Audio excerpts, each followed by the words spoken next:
Demak, main event asosiy jang 70 kg.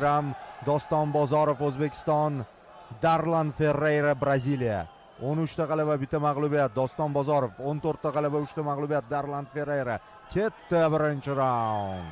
O'zbekistonni kelajagi bor MMA jangchilaridan deb hisoblanadigan Doston Bozorov bugun asosiy jangda braziliyalik xavfli sportchiga qarshi jang qiladi. Ferreira zarbalari juda ham qattiq ekan. Jang bo'lishidan oldin faoliyati bilan juda ham qiziqib ko'rdim. O'tkazgan janglarini ko'rdim. Haqiqatan unda qo'l zarbalari, oyoq zarbalari xavfli darajada.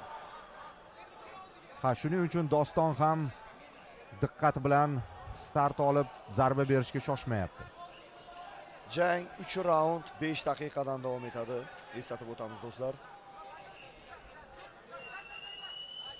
Sportchilar shoshilishmayapti. Doston hozir o'ng qo'lini tayyorlayotganini sezib turibman.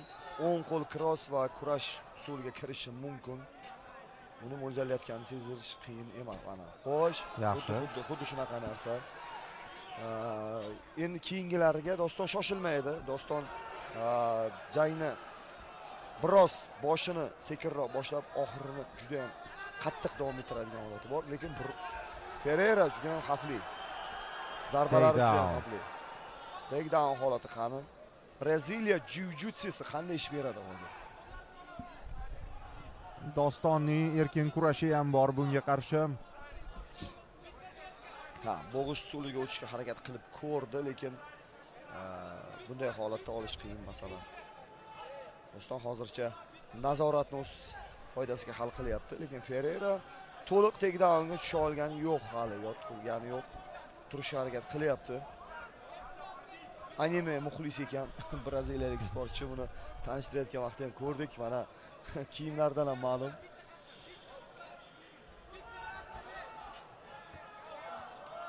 Braziliyalik sportchi nimaga turishga harakat qilmayapti? Shunchaki zarbalarni qabul. Albatta, Doston tepadan turib nazorat qilyapti buni. Ko'tarib chiqish oson emas, lekin biroz harakat qilgani yaxshi edi, adashmasam. Bunday o'tirib shunchaki zarbalarni tizzaga qabul qilgandan ko'ra son qismiga bu keyinchalik sekin-sekin qon aylanishini sekinlashtiradi va oyoqlarni charchashga olib keladi bunaqa zarbalar. Qo'yib yubormayapti Doston, yuqoridan bosim boshlandi. Doston 5 raund xuddi shunday tempda jang qilishi mumkinligini biz ko'rganmiz va braziliyalik sportchi shuning uchun harakat qilish kerak. Buni jangga tayyorgarlik ko'rayotgan vaqtida ko'rgan bo'lish shart bu narsani. Biladi, bunday holatda oxirigacha o'tirish mumkin ushlab raqibni.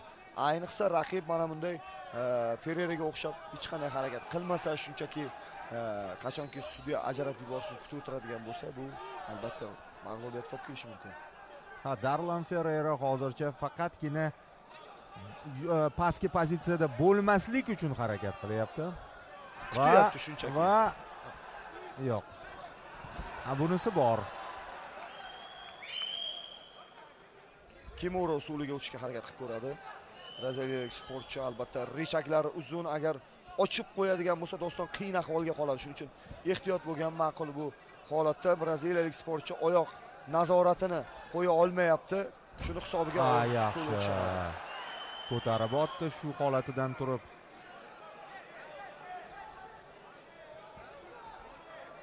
Hujumga o'tish kerak braziliyalik sportchi, qanaqadir takedowndan bo'lsa ham hujum amalga oshirish kerak. Hozirgidek ushlab turadigan bo'lsa, bu albatta Doston shunchaki nazorat ostiga ushlab jangning oxirigacha mana shunday zarbalar berishi mumkin.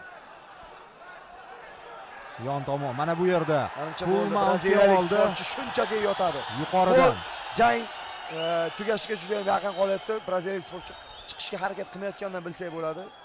Nimaga qo'shmadi Doston? Kuch tejayaptimi? No. Kuchli demagan bo'lardim, menimcha balkim kuch tejayotgan bo'lishi ham mumkin. Lekin 100%lik imkoniyat turgan edi unga jangni muddatdan oldin yakunlashga, chunki braziliyalik sportchi harakatsiz bir 10 soniya yotib qoldi joyida. Bemalol zarbalar bersa bo'lardi. Oyoq bilan ham nazorati bor edi-da Dostonning. Xuddi shunday. Nima uchun shu narsani oxirigacha yetkazib qo'ymadi, shunga hayron qoldim, to'g'risi. Changalidan chiqarib yubordi, kutilmaganda. Xuddi shunday. Xo'sh, Pereira nima o'ylab topadi takedownni? Shunchaki kutadimi vaqt tugashini? Agar bunday ketadigan bo'lsa, Doston keyingi raunddan xuddi shunday, undan keyingi raunddan xuddi shunday qilishi mumkin agar jang shunday tarzda davom etsa. Tugadi birinchi raund. Bozorovning faolligida o'tdi. Ha, nazorat ostida o'tdi.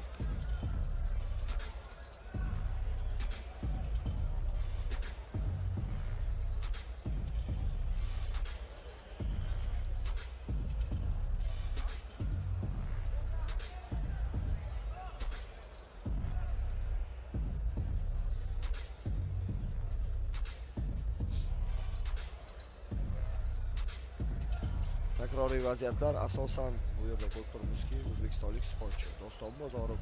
Mana siz aytib o'tgan vaziyat. Ha, 100% tugatsa bo'ladigan vaziyat edi. Lekin nimaga tugatmadi? Endi o'zini hozir Dostonning ichki kechilmalarida balkim kuch tejadi, balkim nimadir xalaqit berdi unga. Pereira nimadir o'ylab topish kerak. Bunday tarzda jangni davom ettirib bo'lmaydi. Hech bo'lmasa stoykada yoki parterda qanaqadir og'rish usuliga o'sha yopilmagan oyoqlar, yopilmagan chala Kimuradan ko'ra boshqa narsa o'ylab topsa yaxshiroq bo'lar edi. Biz qiziqroq jang ko'rish tarafdorimiz. Xo'p. Bozorov oktagon markazini egalladi.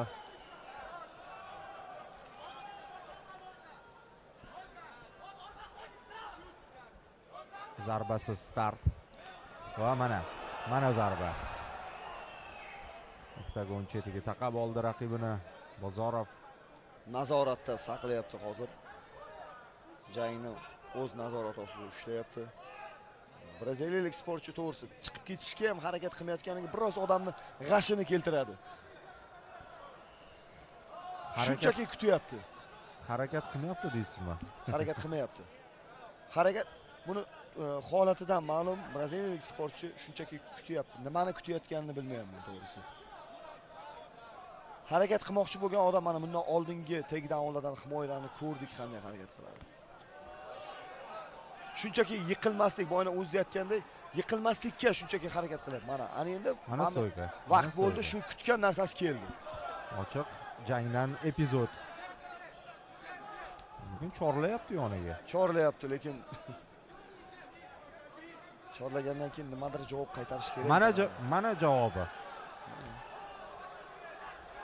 Doston provokatsiyasiga uchmaslik kerak bunaqa holatda to'g'risi. Aldanib qolmaslik kerak bunaqa ochiq jangga chaqiruvlariga.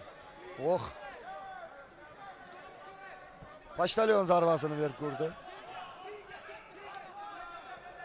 Bozorov oldinga boryapti. Oyoqqa hujum. Calf kick zarbasi yaxshi o'tdi. Yaxshi seriya qisqagina. Jab Toliqqanligini ko'rib turibmiz. Braziliyalik sportchining harakatlaridan, yuz tuzilishidan biroz charchaganligini sezdik. Bunga o'zi aybdor. Lekin kayfiyati yomon emas. Shunchaki jangdan zavq olyapmiz.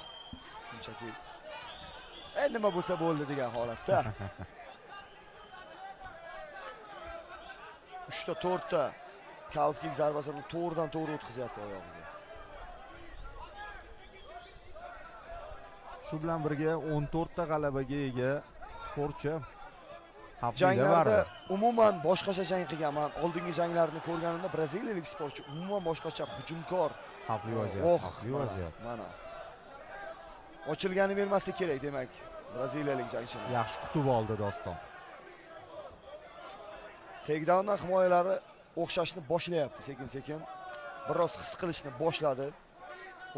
O'ng qo'l zarbalari ham mana chiqishni boshladi, kutib oladigan zarbalari o'xshayapti. Yo'q. Va kerakli payt takedown. Chalg'iti Doston. Chalg'idi, zarbalarga chalg'idi va mana takedown o'tkazib yubordi Pereira. Va qo'rqamanki raund oxirigacha mana shu holatni kuzatamiz biz. Bu endi o'zbekistonlik sportchi foydasiga albatta biz neytral qaraydigan bo'lsak, muxlis sifatida qaraydigan bo'lsak, jangchilar biroz faol harakat qilganligi ma'qul edi. Lekin Doston Bozorovga bu plyus olib keladi. Mana hozir qo'shsa bo'ladi. Nimaga qo'shmayapti? qo'shsa bo'ladi. Mana 100%lik holat. Siz 100%lik. siz bu savolga javob bera olmasangiz, men aniq javob bera olmayman. Sizning mana. Qo'shsa bo'ladi, bemalol qo'shsa bo'ladi. Ketdi. Non stop buyog'iga, yuqorida. Jangni bemalol tugatsa bo'ladi. Bor imkoniyat. Haqiqatan Doston Bozorov sovuqqonligiga juda ham sovuqqon, juda ham tinch jangchi deyishimiz mumkin. Qachonki 100%lik holat bo'lsagina harakat qilyapti, faollashyapti. Murabbiyning yonginasida deyman, ko'z o'ngida ro'y beryapti jarayon. Albatta. Lekin Xo'jakov aktivlik so'rayapti. Ha. Balkim ular ham xuddi biz his qilayotgan narsani ichidan o'tkazyapti menimcha. Tugatsa ham bo'lardi. Albatta, chunki Doston niyat qilgan o'sha darajalarda Yaxshi. shunchaki muddatda oldinga g'alabalar kerak. Dominant g'alabalar kerak. Albatta, jang dominant tarzda ketyapti. Dostonning nazorat ostida, lekin yana ham yorqinroq holatlar kerak.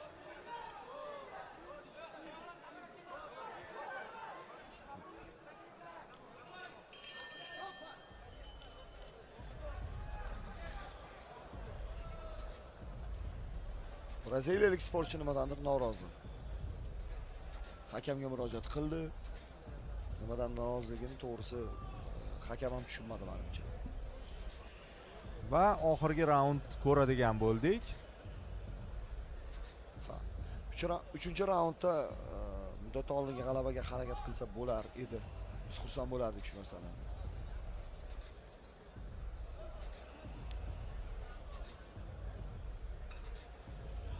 Ferreiraga bitta raund imkoniyat, faqatgina muddatdan oldin g'alaba qoldi, bo'ldi. U endi o'ylanmay tepilgan mana bunday middle kick zarbalari foyda keltirmasligini tushunib yetish kerak.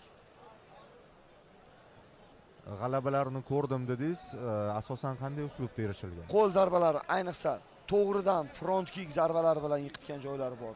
To'g'ridan qo'l bilan nokautga uchratgan holatlari bor. Shunchaki masofadan raqiblarni yengib tashlagan. Lekin bu jangda shunchaki o'xshata olmayapti bu narsalarni. Va u hozir ochiq jangga taklif qilyapti Bozorovni. Lekin Doston tushmaydi. Ha, ochiq jangga provokatsiya qilyapti, mana. Turamiz deyapti. Mana xavfli. Yaxshi, mana ani endi braziliyalik sportchi bizga qanaqadir yorqin jang ko'rsatadi degan umiddamiz. Chiroyli takedown. Stoykada qolishdi. Ham takedown, ham stoyka. Biroz tempini tushira oldi. Almashinov. O'ng qo'l cross zarbasi Dostonda yaxshi o'tyapti. Shu narsani ko'proq foydalanishini so'ragan bo'lar edim. Jeb turib qolishdi bitta joyda. Ha. Jangni boshi, raundning boshi temp yuqori bo'ldi. Endi biroz jangchilar nafas rosa olishyapti menimcha. Time out qisqagina. Ha, qisqa time out jangchilar o'zi e'lon qilgan. Oyoqqa hujumi. Juda ham og'riqli zarba his qilganini. Og'riq his qilganini bilib turibmiz, chunki oyog'ini ehtiyot qilishni boshladi, sekin bosyapti. Ana shu zarbalari Ferreirani bugungi endi jang hali tugagani yo'q-ku, qiyin ahvolga tushib qolishiga sabab bo'lyapti. Va yana Doston Bozorov o'ziga qulay pozitsiyada. Ha. Va bizning yonimizda. Shunday tirsak zarbalarini so'rashyapti.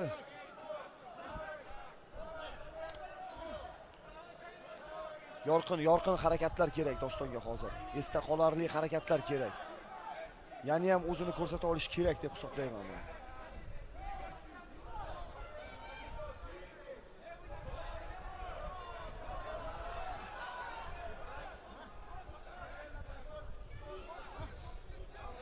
Hozircha faqat nazorat. Shunchaki jangni o'z nazoratida yakunlamoqchi adashmasam Doston. Yaxshigina o'tibdi o'ng oyoq zarbalari, lekin bu yetarli emas albatta. Vaqt ham ko'p. Nahotki Braziliya jujitsusi mana shu holatdan chiqib ketishga yordam bermasa. O'zi ishlatmayapti umuman. Umuman ishlatmayapti. Shunchaki yotyapti, mana qarang. Masalan, Oliveiralar uchun mana bunday pozitsiya yutuqli pozitsiya hisoblanadi. Bu to'g'risi hali parterda yangi o'rganayotgan bir sportchidek harakat qilyapti, to'g'risi. Endi bu sportchi ustidan kulish emas, bu qanaqadir bir kamsitish emas, lekin rostdan shunaqaga o'xshayapti. Bunda albatta Dostonning xizmati katta, lekin nimaga harakat qilmayapti chiqib ketishga? Mana yuqoridan yaxshi pozitsiyada Doston. Uring deb so'ralyapti Dostondan. Uring, qattiq zarbalar bering degan bir talablar qo'yilyapti Dostonga. Kim? Sekundantlar, muxlislar tomonidan shu narsa so'ralyapti. Uring degan sekundantlar tomonidan bo'lyapti.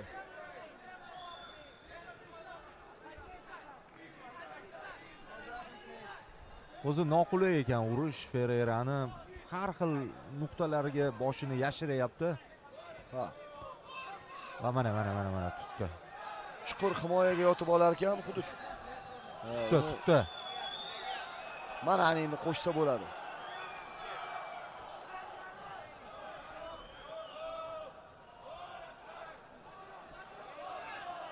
Dostonning o'ziga ham sal kuchi yetishmayapti. Ha, biroz toliqdi. Bunday qimirlab doim ishlashga xalaqit beradigan jangchini nazoratda saqlab turish albatta katta kuch talab qiladi. Har holda 15 daqiqa oktagonda mana bu yerda jang qilish o'z emas. Shuncha muxlis kuzatuv ostida albatta. Ha, pozitsiyani yutishga bor energiyasini sarflab qo'yapti Bozorov. Lekin siz to'g'ri aytdingiz, Doston niyat Xavfli holat! Xavfli holat! Qani? Chiqib ketadi. Yaxshi. Chiqib ketadi. Yaxshi. Sizni hayqiriqingiz ham yordam berdi menimcha. Egiluvchanligiga yordam berdi degan bo'lardim Dostonni va hozirgi jangni mana bunday terlab turgan holatda yordam berdi degan bo'lardim. Va mana endi xato qilishga haqqi yo'q. Bitta imkoniyatini qo'ldan boy berdi. Xuddi Qasoskorlar filmidek bitta imkoniyat bo'ldi, shundan foydalana olmadi. Anchagacha afsuslanib yuradi endi. U o'zi xohlagan daraja uchun Bozorov chiroyli finish kerak edi, lekin xotirjam g'alaba ham zarar qilmaydi. Shunday. Agar Ferreira shu jangda yutish imkoniyatim bor deydigan bo'lsa, mana shu holat uni ko'z oldidan ketmaydi endi. Bo'ldi. Anchagacha o'ylab yuradi. Doston Bozorov yaxshi, sifatli jang. G'alabali seriyasini davom ettiryapti. Ha, sifatli jang o'tkazdi Doston Bozorov va g'alabani 100% o'ziniki qildi. Ha, muhimi g'alaba. Albatta. Main event tugadi. Tungi mahal bo'lishiga qaramay, biz bilan birgalikda Kinopoisk efirini tomosha qilayotgan muxlislarga minnatdorchilik bildiramiz. Fursatdan foydalanib, braziliyalik hali yutqizganini tan olgisi yo'q. U kayfiyati yaxshi. Lekin 3 raund davomida asosan Doston Bozorov ustunlikka erishdi. Xuddi shunday, Doston Bozorov katta ehtimol bilan braziliyalik sportchi shunchaki so'nggi lahzalardan maroq olyapti deyishimiz mumkin. Harakatlari hech jangda qiynalgan sportchiga o'xshamaydi. Yuzida kulgu. O'zbekiston yoqib qolgan shekilli. O'zbekistondaligidan xursand jangchi. Boya Biko ham aytdi-yu, maza qildim. Birinchi marta keldim, lekin maza qildim. Albatta, har qanday sportchi, o'zim sport sifatida aytaman, har qanday O'zbekistonga bir marta bo'lsa ham kelib ketgan sportchilar barchasi O'zbekistondan minnatdor bo'ladi va mehmon do'stligini qadrlashadi. Darlon Ferreira raqobatli jang ko'rsatdi. Ha, osonlikcha o'zini yengishga yo'l qo'yib bermadi, shunchaki haqiqatdan oxirigacha harakat qildi. Bu narsani tan olish kerak.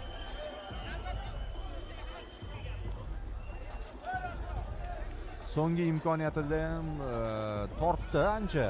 Ha, qo'lni tortib turib, so'nggi imkoniyat edi. Menimcha ikkita uslub unda aralashib ketib qoldi. Birinchi bo'g'ishga, uchburchakka olib turib, keyin armbarga tortdi. Dostonni bu yerda harakati ham uni shu aylanma harakatni amalga oshirganligi, uni terlaganligini hisobga chiqarib oldi. Bakirovich g'olib jangchi nomini e'lon qiladi. Markaziy jang g'olibi. Победитель главного боя вечера. Единогласным решением судей победу одержал Farg'ona 5 Doston